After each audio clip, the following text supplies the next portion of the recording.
I just open the book, and the first thing is it says that Han finished his presentation, and I just imagine he's got this slideshow ready to go. Little PowerPoint. Yeah. Yeah. He's got his little USB stick that he's plugging in. Can I borrow your computer for a moment? Do you have a projector? What if he just hand drew all of it and he's passing around illustrations? It's like, oh damn, I didn't come prepared. He's just got it all smudged on napkins. Hello there. You found the Lost Holocron, an ancient artifact of lore and legends from a galaxy far, far away. Each transmission of the Lost Holocron will be joined in an episodic discussion of media from the Star Wars universe. We will be your guides, Tim, the Pirate Bay. No, Bad Mara. I'm Kyle. We got Scott, Share Bear. Scare Bear. It's Scare Bear. Fair enough. And Frostwire Stewart. Frostwire. Cool. We'll be covering material up to and including Chapter 22 of Heir to the Empire. Scott, what happened so far? So far, all right. Luke Skywalker and Leia Organa Solo are evading Imperial capture by the unknown leader of the Imperial remnants, Grand Admiral Thrawn. Thrawn uses the ysalamiri to avoid the Force so that he may negotiate the continued alliance of Dark Jedi clone Joruus C'Baoth, who has called to Luke to meet on Jormark through the Force. Leia has taken shelter with Chewbacca on Kashyyyk, while Luke, desiring help rebuild the Jedi Order, follows the mysterious beckon. Meanwhile, Han Solo and Lando Calrissian find a point of contact with Smuggling Lord Talon Karrde's organization, hoping to extend legitimate business relationships, fulfilling the logistical needs of the New Republic. Luke was ambushed by Imperials on his way to Jormark, narrowly escapes, but is eventually captured by Independent Talon Karrde in deep space. After being disarmed both technologically and metaphysically, he awakens a week later to find himself still firmly in Karrde's grasp, while Karrde deliberates his fate, and his lieutenant, Mara Jade, seethes over the pain Luke has seemingly caused her in a veiled past. With Solo and Calrissian inbound and Skywalker detained, Karrde and Jade make temporary arrangements to keep the New Republic representatives unaware of each other. Luke is trying to take advantage of the impromptu situation to mount his escape. And Stuart, what happened in Chapter 22? So, Han's pitch to join the New Republic fails to win over Karrde, who values independence and thus the appearance of neutrality overall. So when Han offers a covert arrangement, Karrde warns not to underestimate the reach of Imperial intelligence, which strikes a sore spot and reminds Han to ask for an adept slicer, whom Karrde graciously agrees to introduce over dinner. During their meal and shortly after introductions, Karrde has to excuse himself to tend to an emergency. The Grand Admiral is announcing that he himself will be making a courtesy call. Mara is impatient to propitiate Thrawn by handing over the people she sees as impediments, but, among other considerations, being the gracious host that he is, Karrde views Solo and Calrissian as his guests and thus entitled to his protection. He orders her to prepare for Thrawn's arrival and obfuscate any indications of non-neutrality. Unknowing of the developing predicament, Luke escapes from the storehouse with R2-D2 they were being held in and head for his X-Wing. When it is not where they expect it to be, they commandeer one of Karrde's fighters to facilitate their escape. Jade witnesses the unauthorized flight and deduces that Skywalker has escaped. Chiding herself over her failures to exact her vendetta, she now is in unhindered pursuit of him. Okay, so last chapter we were brainstorming what Mara Jade's whole deal could be. And one thing I want to point out in this one is that Lando recognizes her from somewhere. Oh, Yes. does he? Yes, at the dinner table. Yes. And Lando was the only one of the crew who we know was undercover in Jabba's palace for longer than the others. True. Right. Does Yeah. Lando recognize her as well? Yeah. Yeah, Lando. He says Lando she seems says- familiar. Yep. So maybe So, she was also That's true. He undercover was there prior at the to time. their arrival, yeah. Yeah. So I just wanted to start by pointing that out. Yeah. Yeah, no, that's a good point. Yeah, and I was wondering as well, it's like, you know, if she was there, was she just really that well hidden, or did any of them see her? And then at this point, would Han or anybody recognize her? But yeah, now we find out that Lando had seen her. Yeah. Yeah, I thought that was pretty cool. Yeah. Absolutely. Yeah. So we're getting a bit more of the picture here. Yeah. I mean, certainly it's all pointing to the same place, but it doesn't feel like particularly new bits of information. It's just confirming suspicions, rather. Mm-hmm. Yeah. Corroboration for all that. Yeah. So we jumped between a lot of people this chapter. Yeah, I didn't like that. Oh, yeah, why not? I feel like it then you start to like question where a chapter is supposed to end and where the author is making these arbitrary decisions to cut. That it feels very very hand of the author. That at the very end of the chapter you have this kind of cliffhanger that seems quite arbitrage because we've just been jumping through a whole point of different points of view. And so that, like, why not cut it off between those people? And it starts to feel a little bit unnatural to me about the pacing of the story. Yeah. How would you have done it differently, out of curiosity? I'm not actually sure. I feel like if we were to keep all the parts the same, I would have actually rearranged it in a different chronological order. So at first I would have had I don't know if I would have had Luke's escape first, but certainly the first part with Han and Lando failing their pitch, going to dinner, then Karrde has this, oh no, something is drawing my attention away. We jump to Luke, who has just escaped, and have that kind of tension of thinking that, like, oh, Luke's the one that's going to be calling Karrde's attention. He needs to see this. But then in Luke's perspective, we see that the base is on alert. He thinks it's for him, and then realizes that he's not the target of this vigilance. And then we jump back to maybe Mara, who is saying, like, okay, well, I've gotten this quest from Karrde.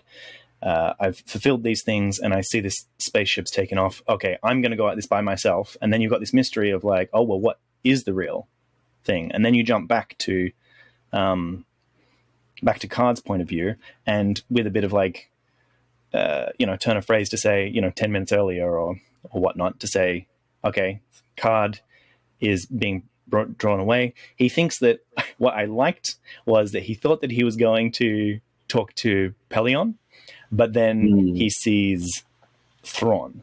And I feel like that was a bit of psychological warfare between Thrawn and him. So he was expecting the human and then got the chiss. And I was like, ooh, that was well played.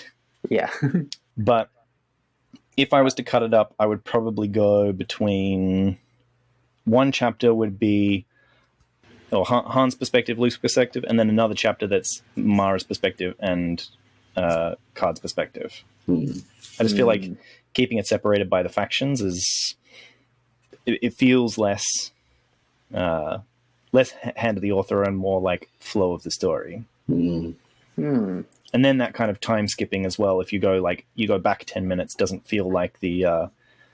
I know I complained before about the episodes of TV shows that start out in this very dire position and then says 24 hours earlier, and like 24 hours earlier the story wasn't interesting. That's why we have to start here with all the characters running away from something. One thing I do like about this order, though, is that it piles situations on top of each other.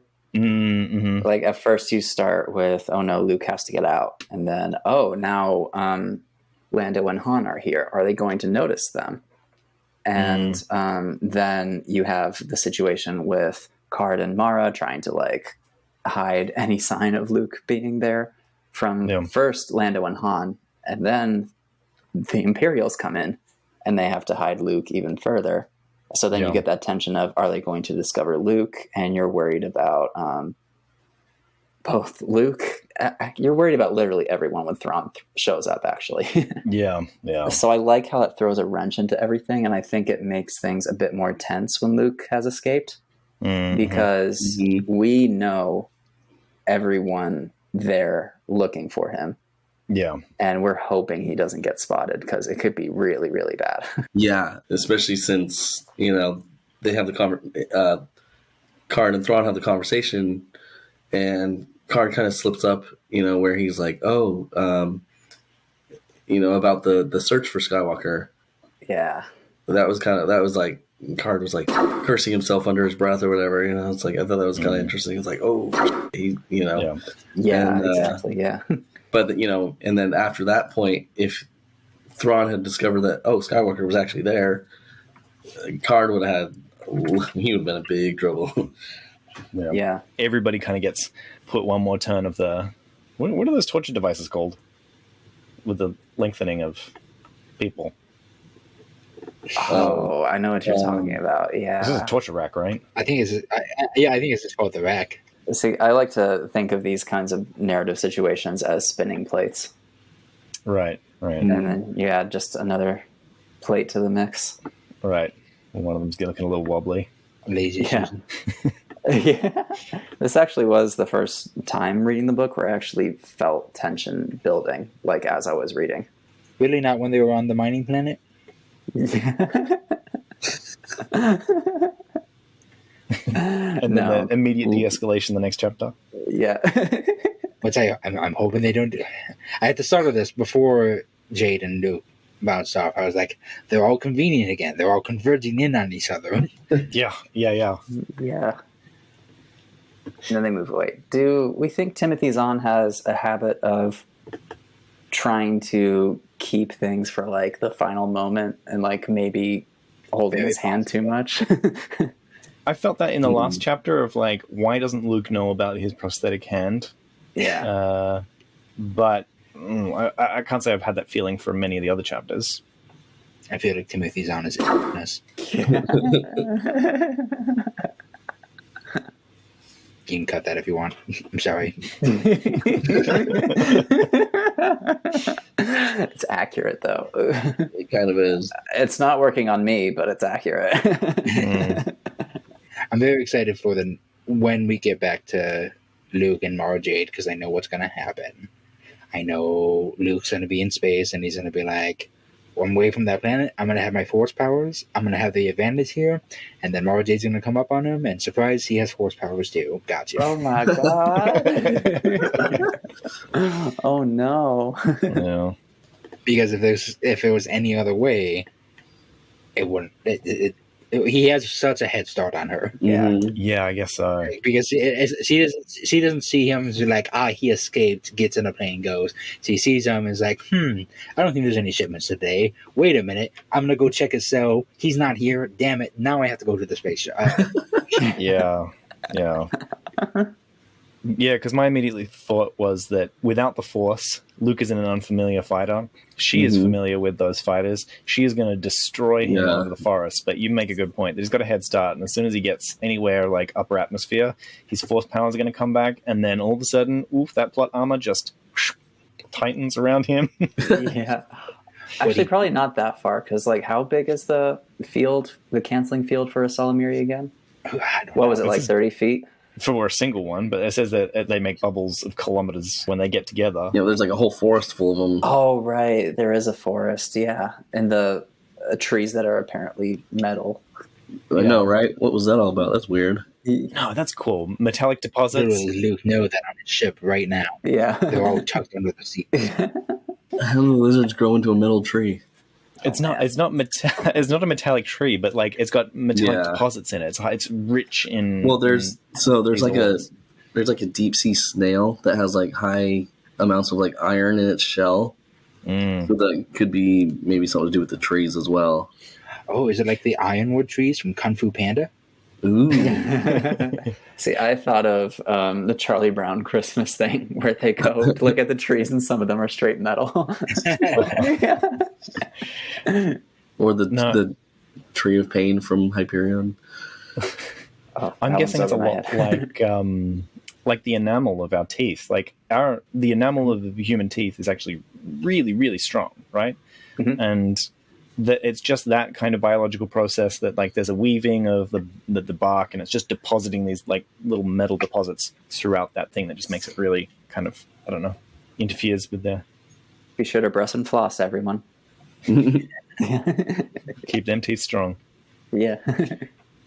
Has anybody read the Magician by Raymond Feist? No. So part of this huge series is like there's two planes of existence, right? And on the one plane of existence, there is like no metal there, and so all of their weaponry, all of their stuff is made from wood, like really hard wood, right? But all their swords and spears and the edges are held by wooden weapons, and they invade the plane of another existence because they have metal deposits so that they can make a better tech for their army.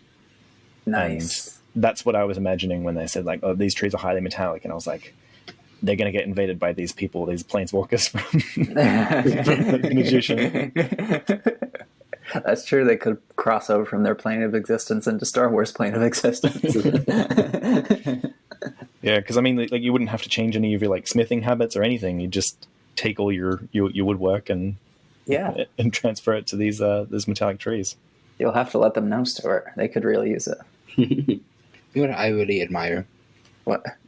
Karrde's readiness for any dinner guest that comes his way. Yeah. So many people are just calling him and being like, hey, guess what? I'm coming over for dinner. He's just like, all right, I'll get it ready. Yeah. Yeah, no, his one meal of the day, apparently, according to Han. Right. Which just sounds absolutely brutal. Mm. Yeah, I can't imagine being a smuggler. Yeah, but if you're like a smuggler on the run all the time, not that he is anymore. He's he's established a pretty well, pretty good gig for himself now. But back when he was still an underling, whatever, on the run all the time, he's got to probably train himself to just eat what he can. And God, I would not survive. I imagine if you're spend a lot of time in hyperspace, though, right? That it takes sometimes like these day-long trips in hyperspace. Yeah, that's true. That you got time there to sit back and plan out your meals and go to the mess hole and cook something up real well. Yeah, that's fair. And then once you got your loading and unloading and stuff, that's when it gets hectic. Yeah. Speaking of that, I just got to the part of the Death's End, Stuart. Oh, yeah. Where they were like court-martialing the crew of Bronze Age. Oh, yeah. And they were like, so what'd you do with the dead crew members? And they're like, well, we had to break them down and eat them, basically. And yeah. That was brutal. That was hard.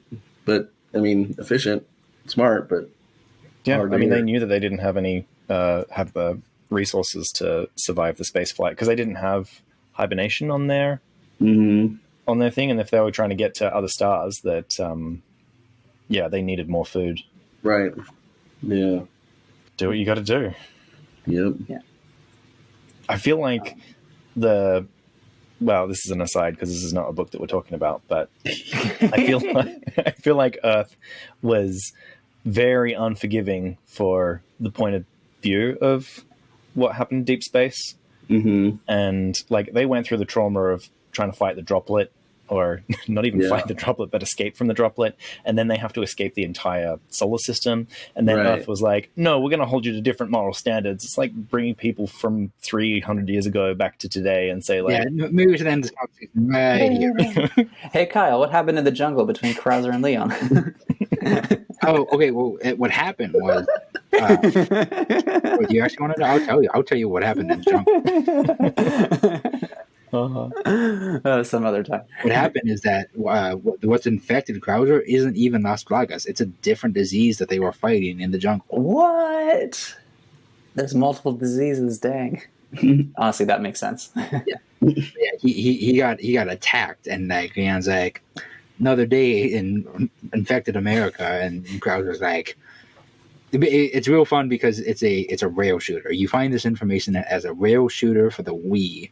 And Leon and Krauser are on a mission in Africa, or the jungles of Africa, or something like that. And you're playing as Leon, and you're just going through it. And when you beat that, you unlock a mini mission where you go through the same thing, but as Krauser, and you hear his inner monologue of him being like, "This is bullshit. This is all bullshit. My arm stabbed by a giant needle. This all fucking sucks." And then he just after he's infected, he's just like, the power. I can feel the power. Krauser would make a pretty good Sith. Oh, I'm excited. I hope there's more backstory. Yeah. Now that we've paired up to our respective asides, back to Star Wars. Uh-huh. So there's this one moment I thought was kind of funny where Karrde said interesting words to use in regard to a man with Captain Solo's somewhat checkered reputation. And Han was thinking to himself, what's he referring to? Which incident? Yeah, I feel like Han's checkered past is always something referred to, but never actually discussed. Like, what was supposed to be so checkered about the... what was the story that they told him about? That they... The Zygerian slavers. The slavers? Yeah. They went up to a slave ship and basically pretended they were Imperials. I think they used an Imperial code too. Yeah. And told them, we have a strike team, evacuate the ship now. And the pirates fled. Yeah. Or they were saying they were going to board them or something. How is that a bad story, though? I guess he just didn't want to share it. Yeah. Because it seems pretty heroic, but he probably wants to keep up a tough air. And that makes him seem like a bit of a softie. Yeah. Yeah. You know what line I couldn't believe at that in that story was they said, "Oh, you know how Chewie is about slavers?" And I was like, "Yes, he was a slave. Do you guys not care about slavery?" Honestly, I don't think they do in Star Wars. Yeah, it's like anybody being it dramatic seems to about. Be accepted. Yeah, it's kind of crazy. It's messed up. I mean, with the way that people treat droids and Wookiees, and even in the Outer Rim, slavery was where Anakin came from was all rife. And that's true. Yeah. So, what do you guys think of the Slicer Ghent? Do you think he's going to stick around? I don't know. He's been mentioned before, but yeah, because Ghent and I was expecting the Slicer to be Chin because he's been mentioned more often. Yeah, with his fruffly hair, and wasn't he also the one that stunned Luke in the back? No, it was Karrde. I thought that was Karrde or Jade. No.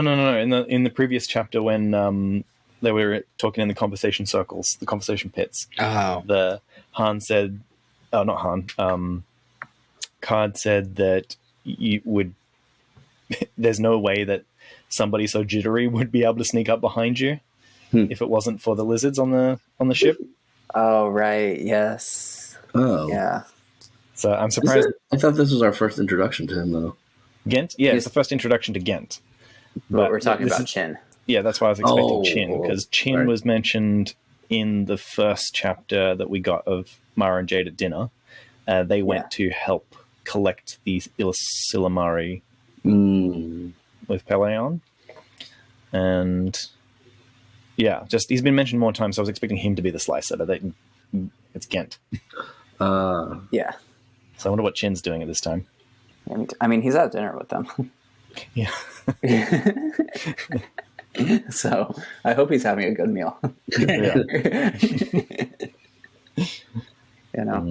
I do also like the detail of Han asking about a Slicer that can get into New Republic systems, and then Karrde's like, "Oh, something's happening." Do tell me more. Immediate business opportunity or immediate prying. Yeah.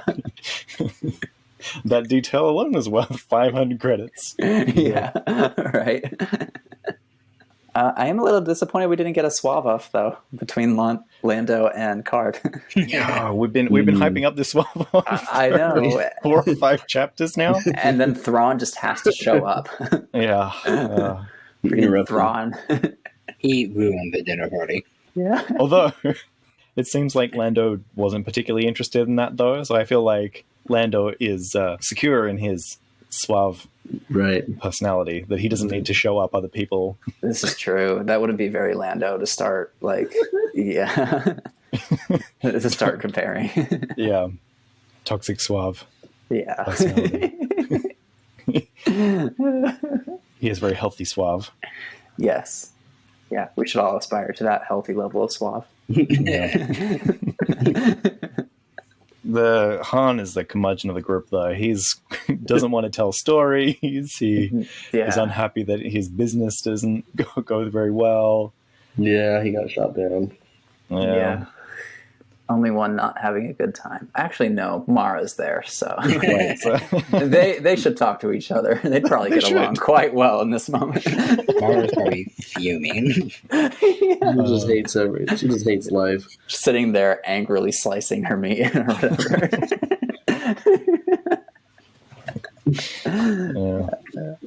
I do think it's the business relationship seems pretty clear, right? That he wants to like overlook any sort of crimes, and they'll give them solid long-term revenue to look forward to. They do all the protection, all the regulation. They don't have to worry about pirates. It's it's pretty clear what's going on there. But yeah, I think like I mentioned, I at least wrote the summary that. He's all about independence. He doesn't want to be under anybody's thumb. Yeah. He's our, what do we call him last time? Capitalist min-maxer? Yes, that is Karrde the capitalist min-maxer. He's just one of those cartoon characters that you can just see like credit symbols behind his eyes every time something comes up. Yeah. So, absolutely. If we didn't get a description of him, I would honestly imagine something like Mr. Burns. Mr. Burns in his younger years. Yes. Yeah. So then the dinner gets interrupted by Thrawn showing up. Mm-hmm. And, what a tense call. Yeah. Oh, yeah. Right. Yeah, and then especially with that part there, he slips up about the search for Skywalker. Yeah. Yeah. Well, you can help us now, I see. And then he covers his tracks pretty well. He's like, oh, well, I thought he was in an X-Wing, and he would only last so long in an X-Wing, and, Yeah. Yes, well, he is a Jedi. And Do you think Thrawn actually bought that, or Thrawn kind of saw through it? I think he might have bought that. Who knows? In this book, he probably knows it. He knows exactly where Luke is. Yeah. He's going to look at the base from 40 miles away and be like, he's going to be in that storeroom, because obviously where else would he be? Right. He's like, right about now, he should be using his prosthetic hand to escape. That pause of 3.5 seconds between answering my question really tells me that you considered these possibilities, and I can rule out two of them. So. Yeah. And also, it was confirmed here that he hasn't talked to Thrawn at this point. It's only been through Belian. Yeah. Oh, I didn't notice that. Yeah, first actual interaction with Thrawn. First time to see it, and I liked the description as well. The description was that he was a nightmare, and the glowing hot holes of his eyes was Confirmation they glow. Confirmation they glow, Yeah. which Crazy. And so I feel like this unhuman, uncanny valley thing that we're seeing. It's kind of demonic in a way. It's like a sleep paralysis demon. Well, that's the thing. Like, yeah. On the photos I see, he just kind of looks like a blue human with red eyes. Like, yeah, he's got like that the Chad face as well.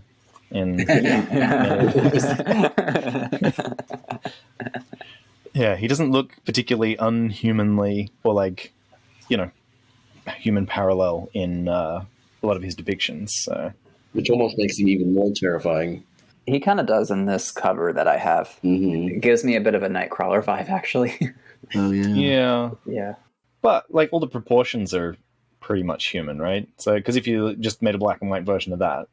Yeah, but his face angles are so angry and threatening.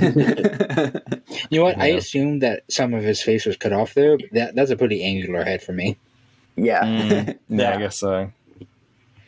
But it's crazy that he's like, oh, I've never talked to him before, but he calls, he's demanding capital ships, and he's like, well, we're going to talk about it right now because I'm outside. And it's like, oh, I got to prepare for dinner. Where's my personal chef? We got to change the menu. Yeah, Thrawn is such an inconsiderate guest. No warning ahead of time, no confirmation of plans, nothing. Right. He just shows up at his front door. Have you accepted the Empire as your Lord and Savior? Oh my God. Just don't be no for an answer sometimes. Yeah, if he accepted Palpatine, he will rise again. Yes. Yeah. The and then the tension between like what Mara wants to do and what Karrde wants to do is really shows the difference of like she is clearly biased. She just wants to get rid of this. She there's no, like it doesn't even seem like favoritism towards the Empire. It's just like completely against the New Republic. Mm. Like, Yeah. she just wants to hobble the New Republic as much as possible, despite what kind of relationship that would make anywhere else. Yeah. And Karrde is very, very cognizant of what independence means in each of its choices. Yes. Right. And then there's that moment where she's all like, Karrde says, "Oh, they're our guests, so we have to give them our protection." Which I like that he like sticks by his code. I respect that a lot. No. Yeah. And then she's like, "Can we give that same thing to Skywalker?" And he's basically just like, "Shut the fuck up, you smartass."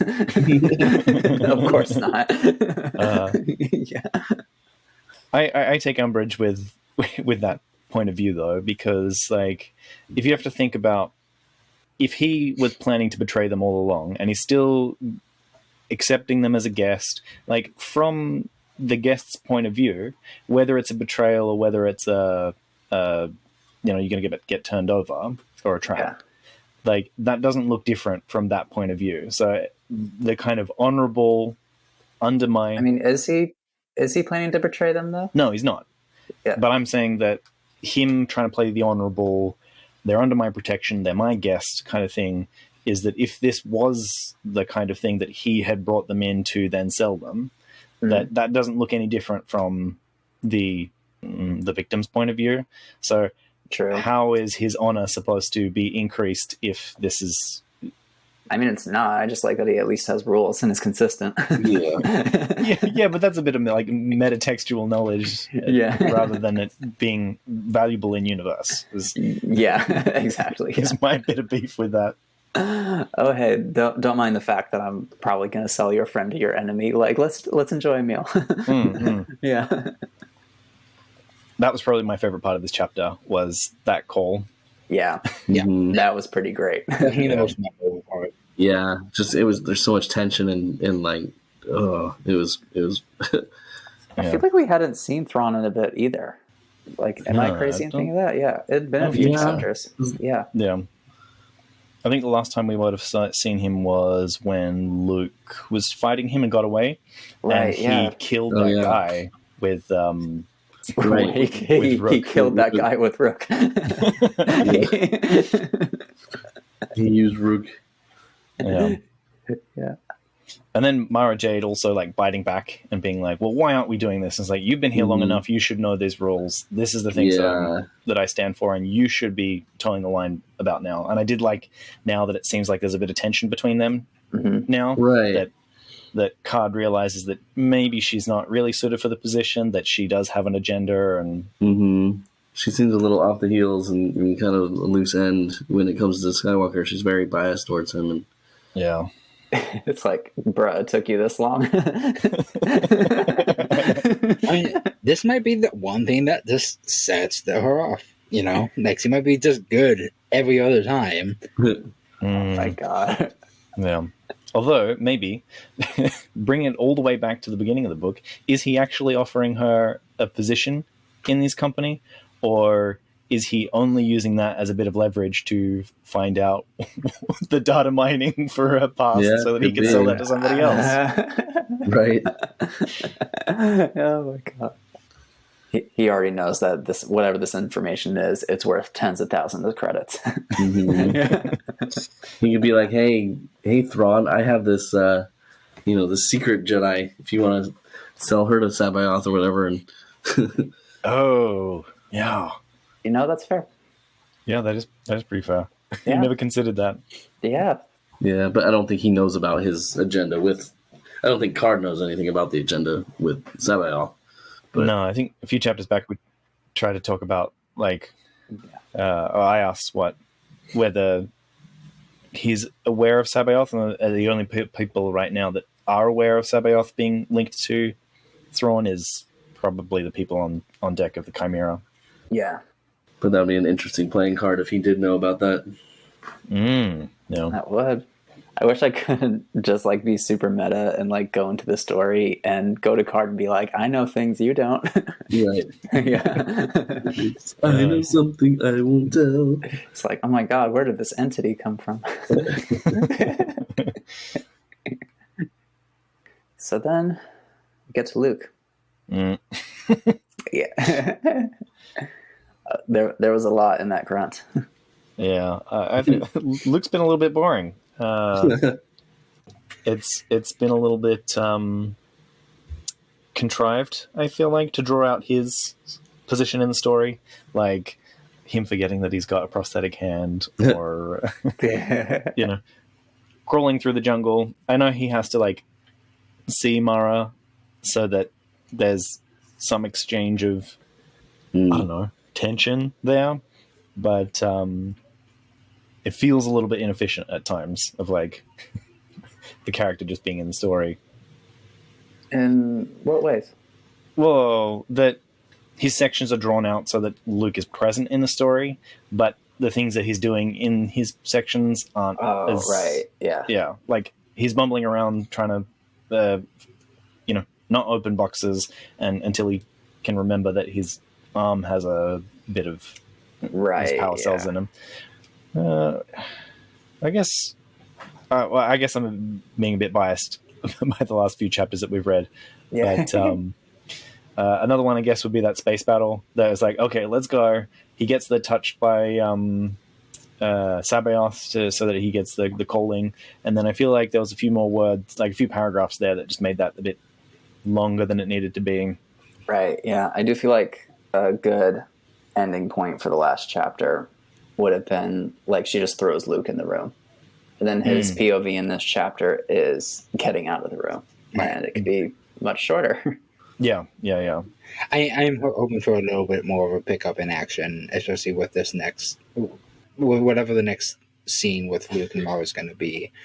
There have definitely been some, like, it almost is a climax and then just nothing happens. Like when they were outside the mining planet and like Luke just blacks out for the fight. he just skips that cutscene. And he wakes up and it's like, it's done. Okay. Yeah. Timothy Zahn did not feel like writing that section. All things are the will of the Force. Yeah. Luke tried to speed run the battle.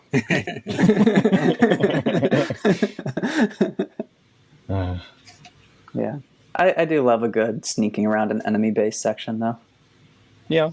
Yeah. It's a fun section to play in a video game, but what did you get out of this this section with Luke sneaking through the forest? I was mainly tickled by the description of him trying to camouflage R2.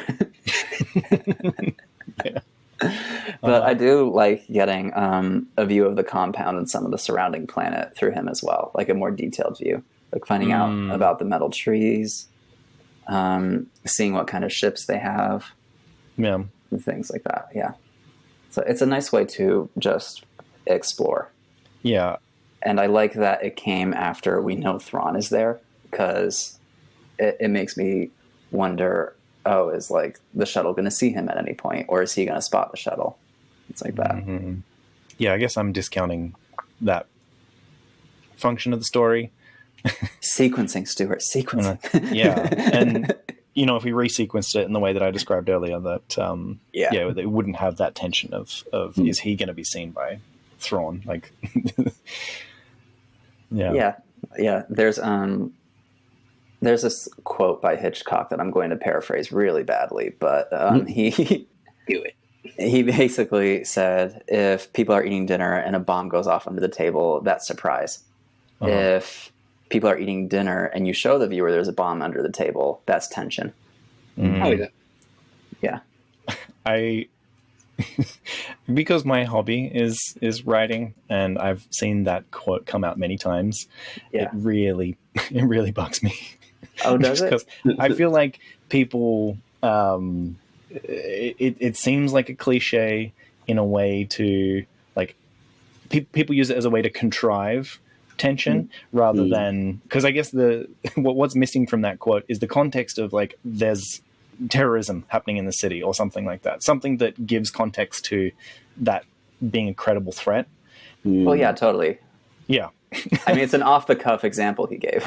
Yeah. So he can't, like, set up an entire story, and I believe it was an interview or whatever. Right. But seeing it in, like, amateur writer circles as, like, some contrivance. Yeah, no, I see exactly what you're saying, because if that's, like, all they get from it, then, like, of course that's going to lead to exactly what you're describing. Yeah. Yeah, that tends to happen quite often with storytelling advice, I feel. Like, people hyper-focus so much on what is said that they forget the context around it. Yeah. I feel like they end up approaching things like a formula and being like, oh, it fits the formula, therefore it is good. Yeah. My characters like when have people saved talk about the the rule cat. of thirds when taking a photo or something. Oh my like god, that. yeah. Or the 3-act structure, which will forever drive me insane. We can get into that another time. Yeah. Yeah. But no, you're right. But there still is, I think, some storytelling wisdom in that. Yeah. Which is that if you introduce the viewer to the sources of tension, it can really escalate things in your story. Yeah, and I feel like this is probably a good example of that, of like, the bomb is under the table, or the bomb is coming in a shuttle. Yes, yeah. And the shuttle is approaching the compound. The shuttle is approaching the compound, and that the torture rack is being wound up tightly on everybody, not just, like, yeah. Although, that being said, it would have been kind of neat to see him, like, notice the shuttle and kind of have to get out without being seen by it instead of just finding a ship. Yeah, because I guess what stops him from... Well, I guess he doesn't want to be noticed by Karrde's radars, so he's going to be flying away from the compound over the canopies until he thinks that it's safe out of range, that they can't launch a ship in time to intercept him. Yeah. So that's why he's not going to be immediately taking off straight up. Because it is an unauthorized flight that did get seen by Mara. Well, I'm saying more the shuttle, if the shuttle had arrived by the time he was around the hangar area. Oh, yeah. Yeah, I think that would have been pretty intense. But we'll see what the next chapter holds. I could feel differently. Yeah. Yeah. But yeah, Mara noticed him. Yeah. And she hated the universe. Yeah. She hated noticing him. Yeah. Which, if she... Well, by this point, we're talking that she is force sensitive, that, like, she hates the universe. Does she hate the Force? Is she a Kreia? Does she understand the Force? Does she care? Oh, yeah. That's the thing. Does she understand the Force enough to, care about these, or at least want deeper intelligence about, or deeper wisdom in the events that are unfolding? She seems okay without it. Yeah. Doesn't seem to And how mind. well is that going for her? Seething in every every scene without probable cause. That's true dark side there. Anybody have any other anything else to bring up?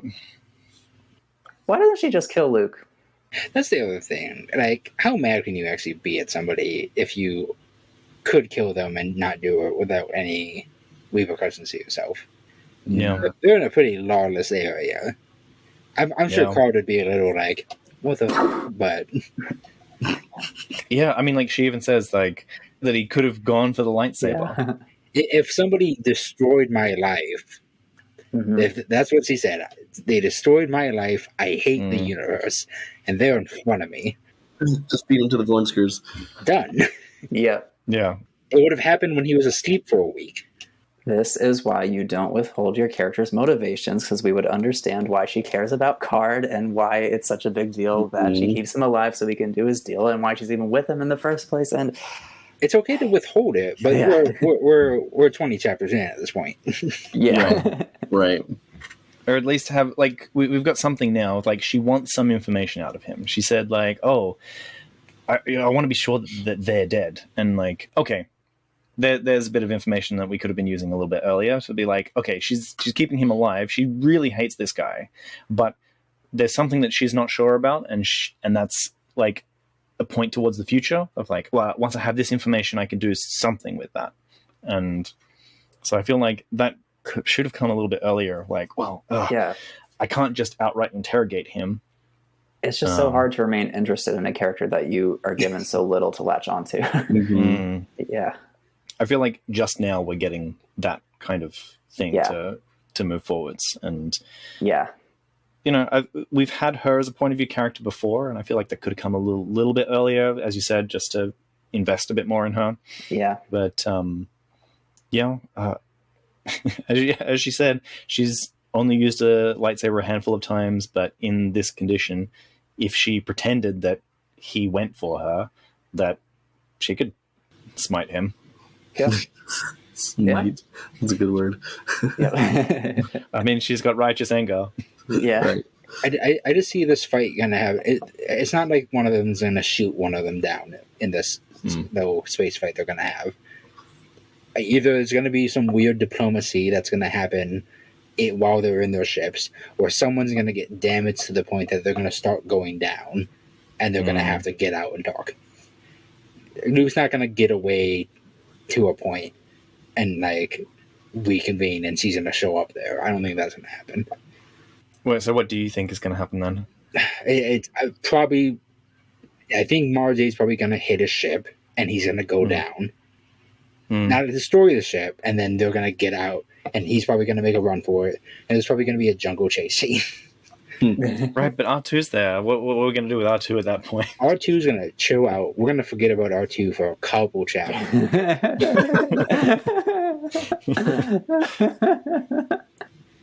Or maybe Luke's gonna just boss it, and he's gonna pick up R2 with one arm, and he's gonna run through the forest with him. Right. They're gonna find the one section in the forest that there aren't any of those ysalamiri, and he's gonna get this force strength back just to pick him up.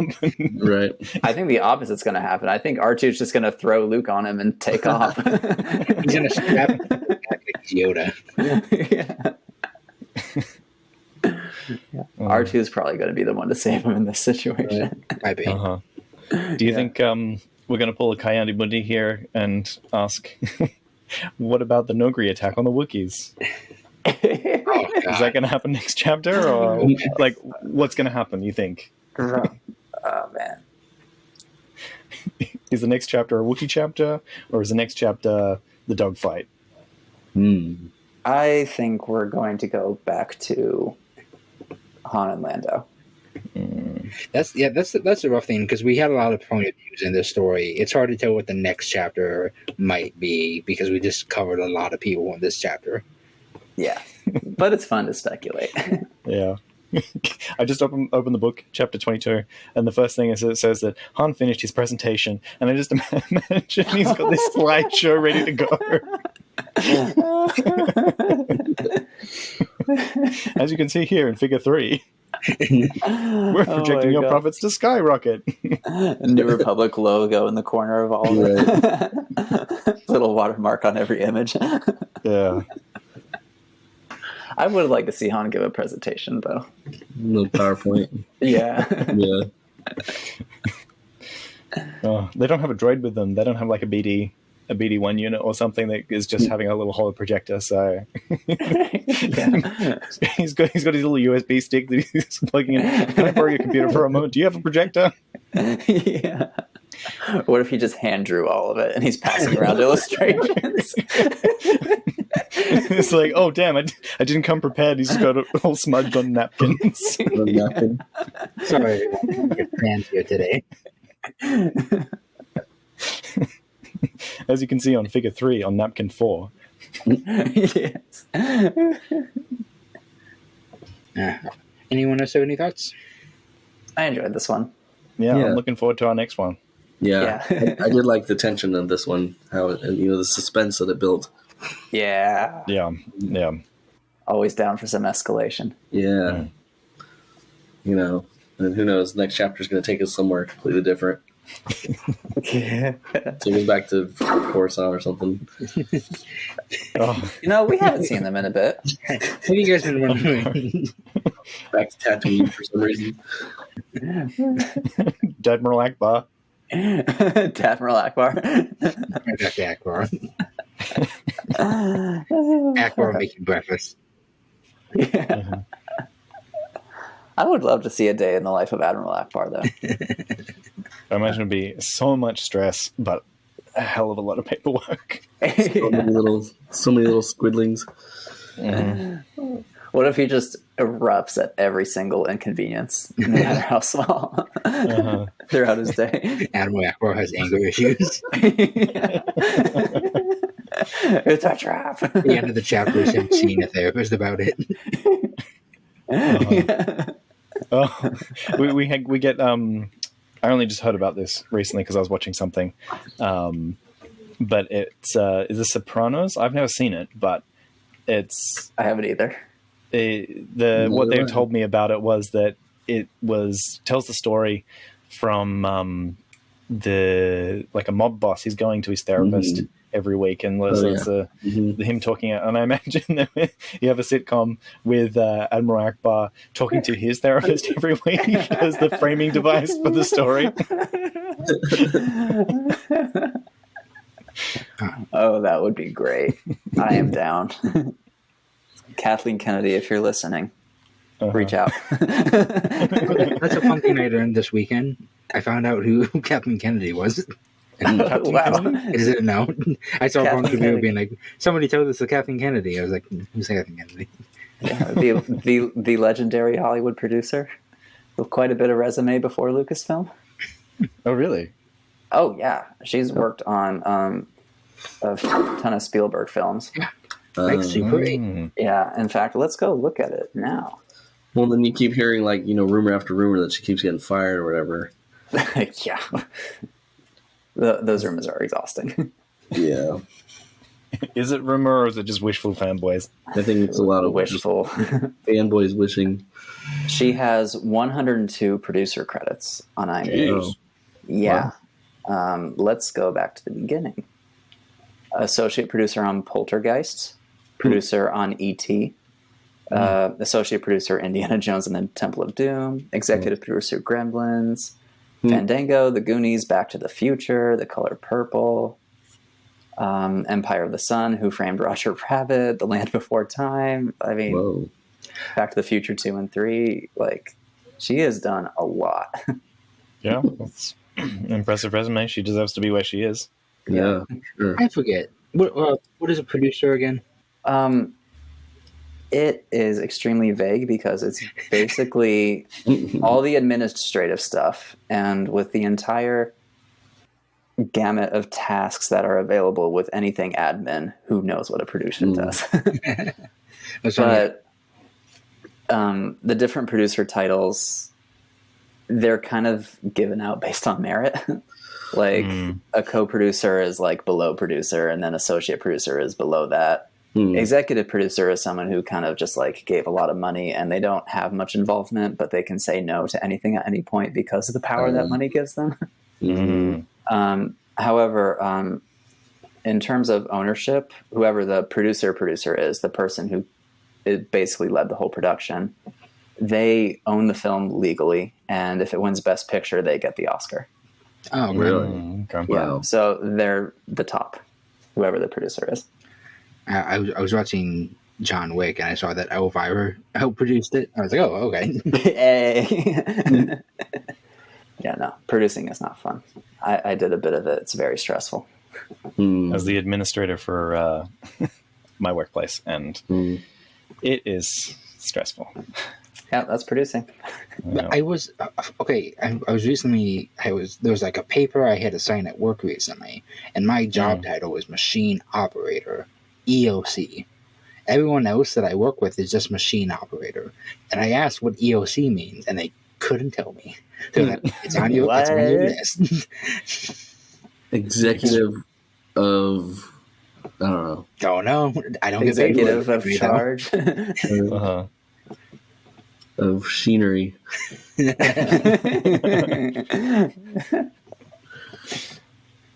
Isn't Lando's title the administrator of Cloud City in Empire Strikes Back? Something like that. Chief administrator, maybe. Chief administrator. Yeah. Yeah. That's his resume, is just administrator, chief administrator, Right. executive administrator. He's like, I'm really good at being in charge, guys. All that charm. I'd follow him. Yeah, me too. Do you think this is real quick? Do you think this is the first dinner that Han and Lando have had since Cloud City? No. Probably not. Okay. Well, Yeah. it's been like 5 or more years now. They probably shared some meals in the rebellion. They would have had his wedding party. Yeah. Because they were both generals at one point, right? Well, Han was frozen in carbonite for most of that. No. After that. No, after As well. Return of the Oh, Jedi. after, right, yeah. Maybe. Hmm. But what would the generals have to do after? I mean, Imperial remnant, yeah. When did the Imperial remnant threat start? Probably the entire time. I'm guessing they didn't back down just because. Find out next time on the Lost Holocron. Right. The Thrawn crisis visually starts now, but they had. Oh wait, when was the Dark Empire crisis? Find out next time on the Lost Holocron. Are we ready? Yeah. You go for it. I just want to yell, find out next time on the Lost Holocron. This has been the Lost Holocron. You can find transcripts, links to discussion, and more at our website, lostholocron.com. While you're there, you can learn how you can support the creation of future episodes. Read on and find out next time on the Lost Holocron. Yeah. We would be honored if you would join us.